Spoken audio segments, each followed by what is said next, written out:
Hello YouTube, welcome back for another video where I will be trying to use the Lizard Greatsword. I tried it out on two different builds. This first one was mostly a dexterity build because you don't really need to poison stuff all that much faster, so Arcane doesn't do a whole lot. I mean, it gets you a little raw damage, of course, because the weapon does get some Arcane scaling, but I decided to opt for mostly dex and to see what I could do.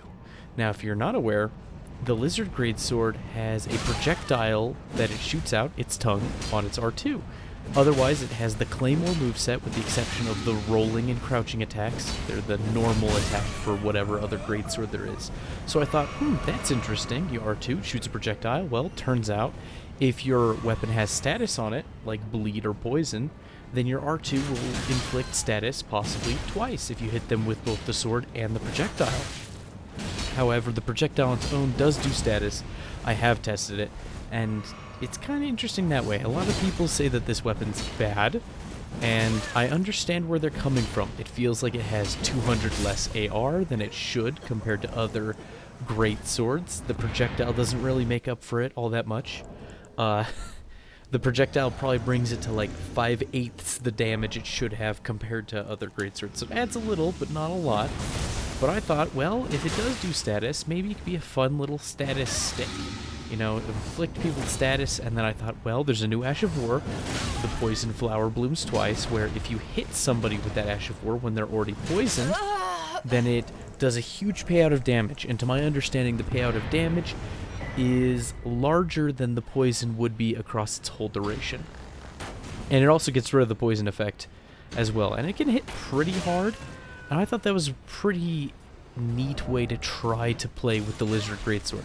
However, with the reduced damage compared to other greatswords and the R2s being a little inconsistent, it was a little bit of a slog, I will admit that.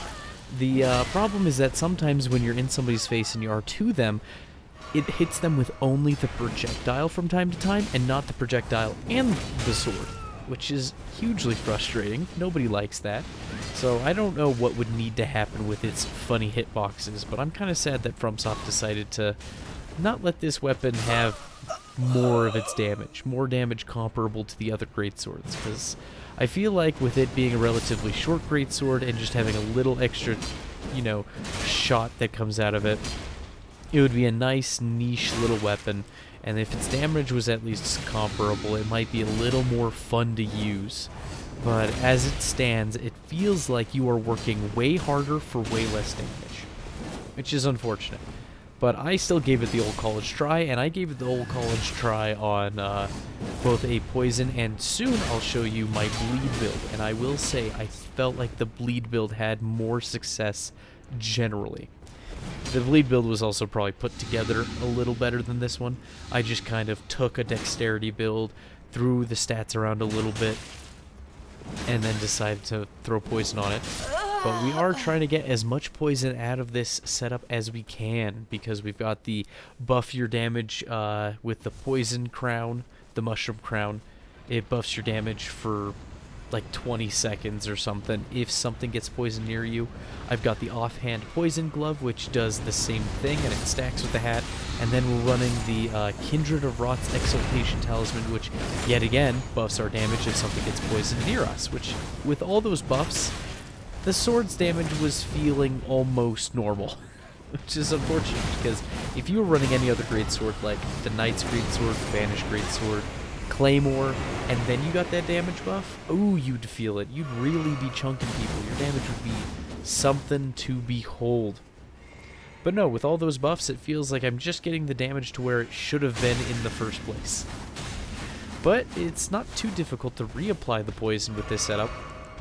And sure, I've ragged on the setup, and you're probably thinking to yourself, well, why would I ever use it? Well, I'm here to propose the idea that maybe you could have an awful lot of fun using this in PvE, if not in PvP. But look at that, we hit that guy, he probably got hit by 3 things, my sword, the projectile, and the mob, and then we finish him off with the poison flower blooms twice. That's what I was trying to go for with this setup, and it just didn't come together all that often. It was hard to hit.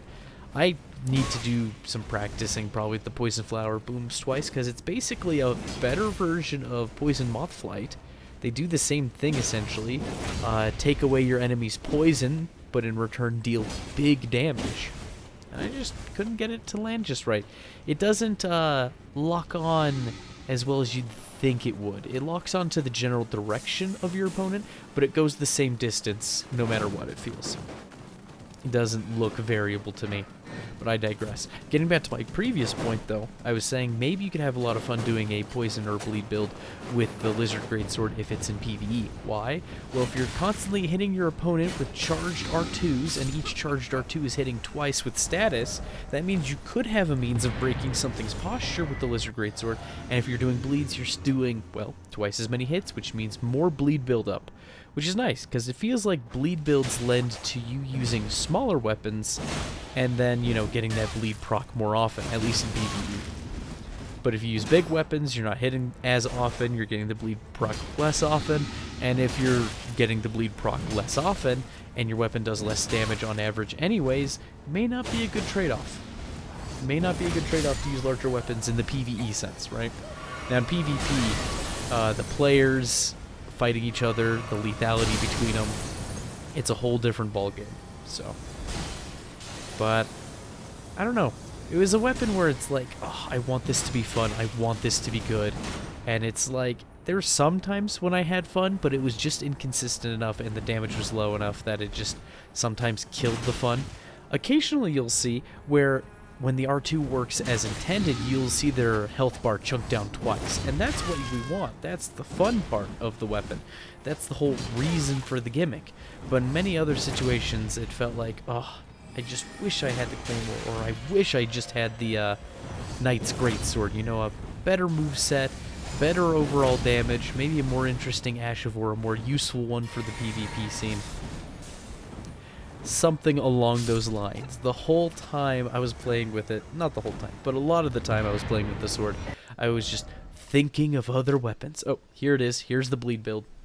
And I did mention the damage being rather low. I had a really hard time on either build getting this thing's damage to break 588. 588 AR to be exact, which feels like high straight sword levels of AR and not necessarily great sword level of AR. I could be mistaken on that one, but just, I don't know, I wanted a little more out of it. Granted, it's a little imp weapon. It may be the best of the imp weapons. I don't know that off the top of my head, but the bleed variant I think I had more fun with. And like I said earlier, I feel like this bleed setup was put together a little better. This character, the way I had their stats set up, they're mostly an Arcane build with 30-something, like 35 strength, I think, and like 22 dex or something. So kind of a Arcane quality build. And I actually really like the outfit. I wanted to wear the outfit, right? The silly pinecone armor from Gaius. And I was like, oh, even his own helmet doesn't look too good on it. I wanted a helmet that might look okay. Because, I don't know, I thought it'd be an interesting setup. And then I popped on the Albinuric head and I was like, oh my goodness. Cousin Albie's back and he's got a new fit. He's got a big chunky armor. He gets to be a fat pinecone warrior.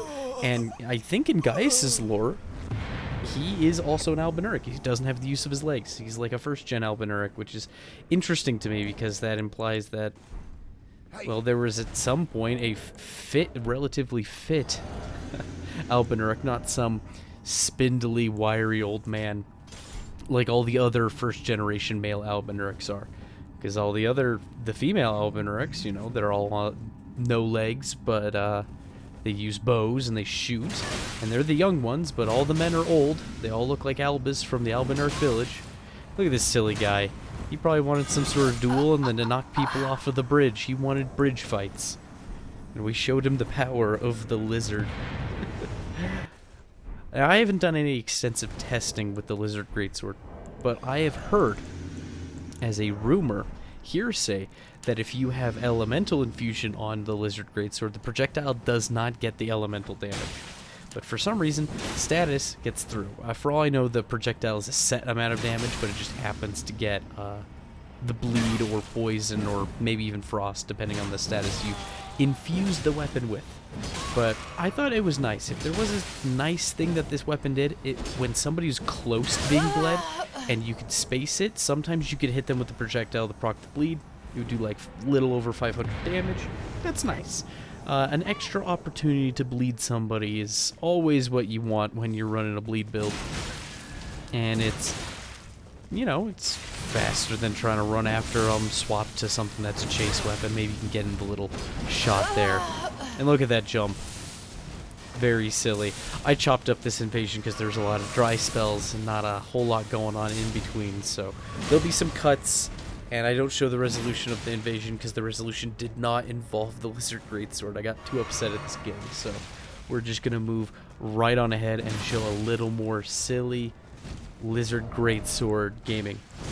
Oh, the reason why I brought up the elemental damage is because I thought it would be cute if somebody were to make some sort of lizard wizard, you know, use sorceries in a magic infused Lizard Greatsword.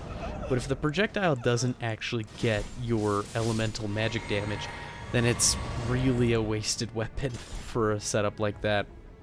I haven't tested it, so I am more than willing to hear anybody contradict me on that or to provide some first-hand information, science, research, etc. I'd like to know. If you know, let me know in the comments below.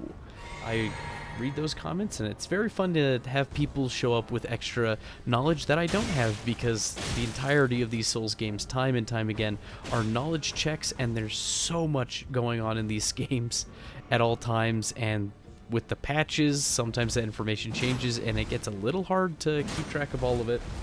And there's, even after hundreds and hundreds of hours in this game, I'm still learning new stuff.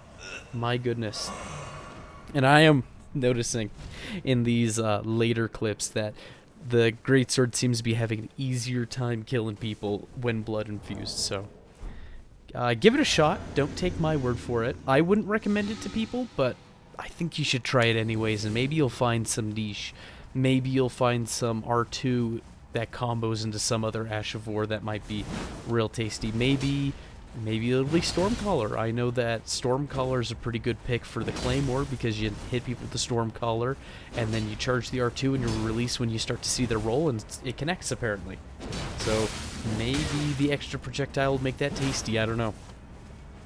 But at that point, maybe you should just use the Claymore if the damage is just going to be better all around.